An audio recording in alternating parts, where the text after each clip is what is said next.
Well, YouTube, Ronan Kazi, son of a gun, look at me right there, screwing up the beginning. So, as promised, this will be a bunch of heroic control points and a surprise, YouTube. One of the YouTube listeners one of the podcast listeners, one of you let me know that you lost your power, you weren't in danger, but I was providing some entertainment for you. So I really appreciate that I could do that for you. If nothing else, I would love this to be entertaining. So, to that end, I'm going to tell you my hurricane story. Kind of have two. One's a big story, and one's a little tiny story. During this time, I have this build I've told you about. For those that can't see it, I'm playing the Division 2, doing a control point. A control point is like kind of a king of a hill with some enemies. You move them off the hill, then you defend it. And my build here is more of an offensive build. It has a lot of survivability built into it. And it's, right up the alley of what I like to do. So, hurricane story. 1988, this story goes back to the beginning, YouTube. Was in the U.S. Coast Guard, went to boot camp. One of the reasons I never wanted to join the military because I didn't want to crap. I watched Stripes and you had to poop out in the open. I was like, I'm never joining the military.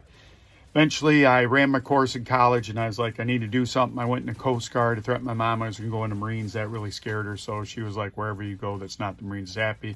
Marines are awesome. I love their uniforms. They have a great mission. No disrespect to the Marines. I ended up going to the Coast Guard, went to boot camp, finished number 1 in boot camp. That's Roxy, everybody. Finished number 1 in boot camp. And when you finish number 1 in boot camp, you get to pick of whatever unit you want to go to. I picked the U.S. Coast Guard cutter Nunivak out of Puerto Rico. It's a 110-foot patrol boat. It's no longer part of the United States arsenal. It's to some foreign country now. That was the first ship I was on. I got seasick on that thing. They pull the lines off the pier and I'd start throwing up. Roxy easy. Even Roxy didn't like me throwing up, YouTube. So, I wanted the first thing out of there. Now, there was some MOSs in the Coast Guards. There were rates you could go that were horrific that I wouldn't go. But the least horrific of those was electronics school. And I'd already taken electronics maybe on the outside, I think. Yeah, I had taken electronics, long story. So I decided to go to electronics school to get out of that boat. Get all the way through electronics school. I'm doing okay in electronics school. And they're going to send me right back to a bigger ship that's going to be in the Caribbean even longer. So I'm like, F that. So I walk into the Master Chief, and I've told this story before, and I say, Master Chief, I want to quit this school. He goes, you tried to convince me not to, then finally he goes, well, if that's what you want to do, you'll never be anything but a toilet cleaner. I have told this story before. End up being a boatmate. I'm in charge of toilet cleaners sometimes. So Master Chief. My BM1, who was on my first ship, had got transferred to Governor's Island. He was in the security detail. He pulled some strings with a detailer and got me stationed on another 110-foot patrol boat. This boat with the U.S. Coast Guard cutter Drummond, it was still in the shipyard in Bollinger, so that meant I'd be a plank owner. Plank owner is someone, when they build the ship, you're one of the first crew on the ship. It was a 110-foot patrol boat, a little bit later model than the one I was on. I was on 1306 originally. I think that's 1323, but I knew that ship inside and out. So, I was happy to go there. We're picking up I'm going to slow the story back down. We're picking the boat back up in Bollinger Shipyard. So we're doing a lot of training on the boat, and it's in New Orleans, and I don't think I'd ever been in a summer in the South, but this is New Orleans. And of those of you that are in the South on the Gulf Coast, you know that there is a certain level of humidity on the Gulf Coast that is, I think the 9th ring of hell has that level. So I had never sweat like that in my life. So we're doing all these drills and everything on the boat, but I'm just like, I'm Johnny on the spot, and I'm like, no, Chief, I don't think you should do. I'm telling people, because I'm a cocky college kid, right? So we get the boat, and then we get a report. We still haven't officially taken hold of the boat. We hear this hurricane's coming. I had to look it up. I thought it was Gilbert, but it wasn't. Gilbert passed like the same week, but south of us was Hurricane Florence. I was in New Orleans. So we went from Bollinger Shipyard down the Mississippi to the group New Orleans, and we're going to moor up there. So we moored up, and we had to do line watch. So when you're moored up, and as the sea level rises or falls, you got to adjust the lines. Well, New Orleans was far enough up the river, you didn't have a lot of tidal effect, but so this is the first time I'm really seeing tides. So the hurricane comes in and the water rises and rises. Like, you know, I'm scared shitless because, you know, we're looking up. Sorry, YouTube, for cussing. YouTube, don't. Well, YouTube listeners, please like, subscribe, share, unsubscribe, resubscribe. Hit the comments. Seem to be working sometimes. I can't control it. Works sometimes, sometimes doesn't. My apologies. Hit notifications. Trying to monetize the channel. Maybe I should ask people for laptops. That's the latest idea. I might send letters to get laptops for review. Anyways, but more viewers would obviously help. Like, who wants to give a guy? Now, my 350 YouTube people are subscribed. You guys are awesome. So you count for at least quadruple, maybe quintuple of that. Anyways, I'm in New Orleans. I'm adjusting lines. We get through it. It's no big deal. It's my first hurricane. Yay. Well, YouTube, we still got to do our shakedown cruise. So, like, maybe the day after the hurricane, we decide to go up to Lake Pontchartrain. We're going to do some drills. Roxy, this is the important part of the story. I could use your assistance. Hey! Roxy, meet New Orleans firefighting and dog adapting squirt bottle. That's what I thought, Roxy. Anyways, so we go to Lake Pontchartrain. We're starting to do some drills. And I get relieved for watch. So when you stand a watch in the military, you're usually for 4 hours. On our ship, you go up on the flying bridge. That an enclosed bridge, and then the flying bridge was a bridge is a place where you drive the boat, helm the boat. And we had a flying bridge. I was up on the flying bridge being a lookout. Oh, there's a bushel of leaves over 350, roughly 2,000 yards. We're all learning how to do this, get accustomed to each other and everything. I get relieved and go down for lunch. All of a sudden, I'd say I'm eating lunch. Maybe I'm done with lunch. Maybe 20 minutes after I get relieved, the boat heels over violently. And then we hear this, medic to the bridge, medic to the bridge. Now, we're like, fuck. Dang it, YouTube, stop cussing, Ronan Kazi. What's going on? I go up to the bridge because I'm just nosy. And I'm seeing if they need some help. And I get up to the bridge, and you go up, they call them a ladder. It's stairs, but they're very steep. It's almost like a ladder. But I'm climbing up there.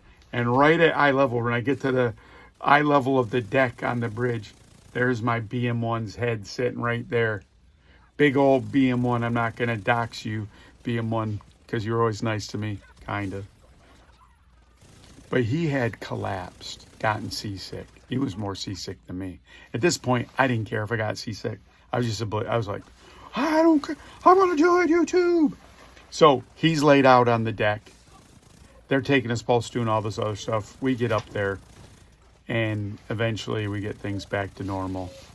And we pull in, and that's a big hoopla, and everyone's like, ha, ha, ha. But we're kind of scared crapless. That's the first hurricane story. Number two, at this point, I'm going to say 88. So I'm 90, 93, 94. So it's 6 years later. Now I'm a BM1.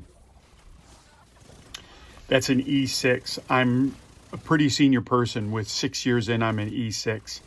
And normally E6s have to get till 20 years. So I'm way ahead of the curve. I'm a young E6. I'm working for a boss I had on a different ship who loved me, gave me great grades. So I'm out being his operations boss. And he's pushing me to be officer in charge certified. And what that is you pass a board at a group level, then you go up to the district level where it's a really tough board. You have like an 06, an 03 maybe an 04, a couple of E9s, an E8, some junior officers, and they just barrage you with tons of questions. YouTube, tons of them.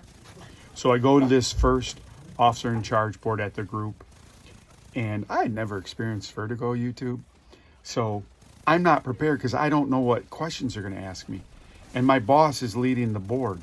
So they start asking me questions. What form's used when someone transfers? And I'm like, and up until this point, I had an answer for everything in the Coast Guard, because when you have a job, there's books that tell you everything about your job, chapter and verse, and I could quote those chapter and verse because I like to read, so blah, blah, blah. I was good at that.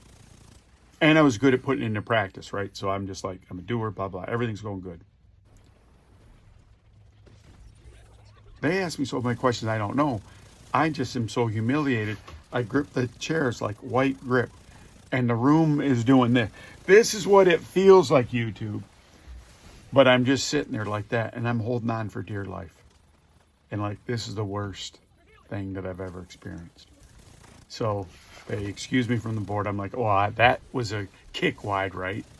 And I kind of laughed at myself, and I'm like, you know, what you do, you tell yourself, once you've had dreams of grandeur, illusions of grandeur, smashed. So I was like, well, I didn't want it anyways. So they go, yep, we're sitting on the next thing. I'm like, well, so I'm in San Francisco. They're going to send me to Long Beach. That's where the district headquarters is. This is during, I'd have to look it up.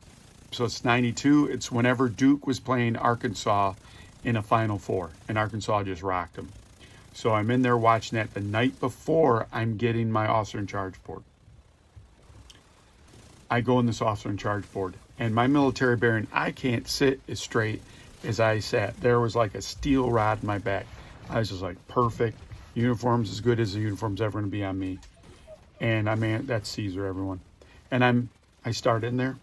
Hello, boats. And I, yes, sir, no, sir. And I'm just crushing the questions. What do you do when this happens? What do you do? I've gotten a bunch of study guides from everyone, and if I read it and I do it over and over, I'm going to know it. So I'm crushing it. I am absolutely killing it. And it's 2 45-minute sections. So we get near the end of the first section.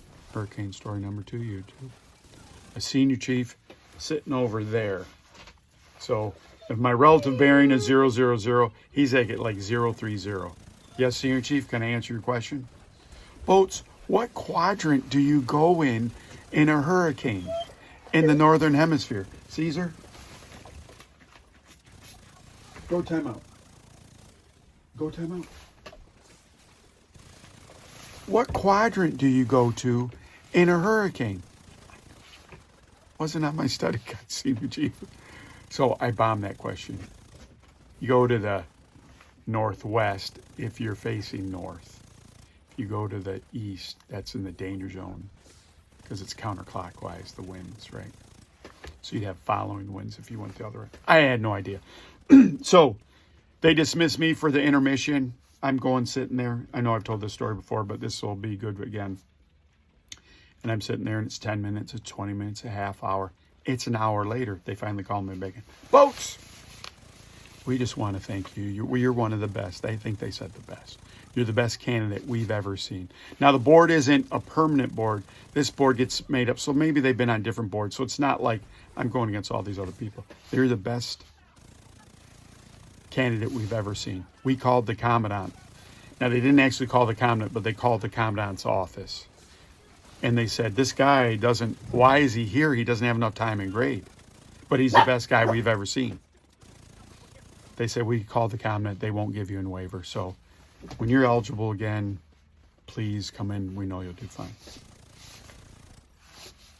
So I go back to my unit. There's my light. And I'm happy because that is the definition of a moral victory. I had to have notes also for this, by the way. I had to look up which way to go in the hurricane. I don't know. I don't now. And then I had to look up there was Hurricane Florence. I could have swore it was Gilbert, but it wasn't. Gilbert was south of us. So I get back to my unit a couple months later, and I'm married during all this. And at this point, my marriage, I was only married 4 years before we filed for divorce. Knock it off! And so they call up the board. Boats, come back in. Well, what's new, boats? And I just looked down.